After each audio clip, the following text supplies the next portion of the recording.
ابن قیم رحمه الله وی مونږ به چې کله د یېرې خبره راله د یېرې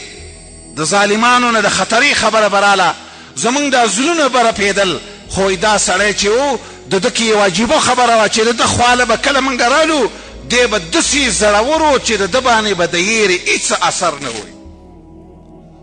و یو ځل یې وویلې زما دشمن به زما سره څه وکړي زما راحت زما ایمان زما په سینه کې دی زما دا ټول دشمنان چې راجمع شي زما د سینې نه زما راحت او تسکین نشي ایستلی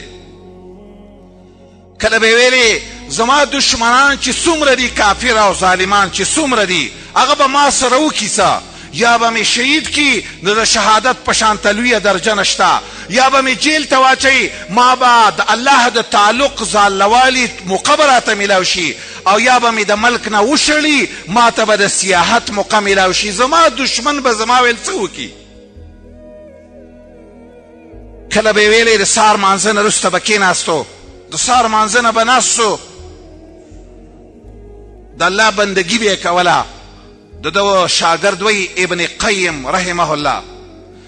چې هر ورځ به دی د سهار مانځه نه وروسته په عبادت باندې کېناستو د الله به یې داسې بندګي کوله چې موږ به ته کتلې د ده دا وجود به ټول رپېدو د الله د دې عبادت د وجې نه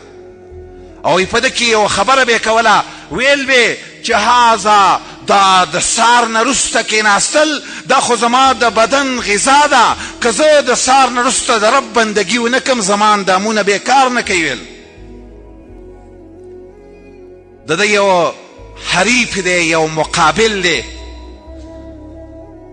هغه د ده سره ډېرې مقابلین کړي دي خو هغه به ویلې چې ماذا یقول الواصفون له وصفاته خرجت عن الحصر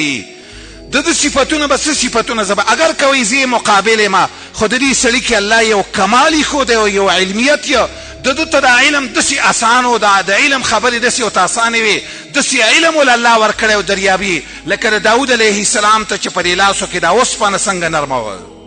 کله به چې اوس موږ وایي په حدیثو کې بحث شروع کړو تا به ګنې ویلې چې دی صرف حدیث او علم لري بل علم ورسره نه لري چې کله به ورسره موږ په نحوه کې شروع وکړه تا به ویلې چې دی صرف نحوي دی چې کله به ورسره موږ په ساینس او په فلسفه کې بحث شروع کړو تا به ګنې ویل چې دا د فلاسفه او مشر دی وایي زه حیران یم چې دې سړي له الله کوم یو علم ورکړی و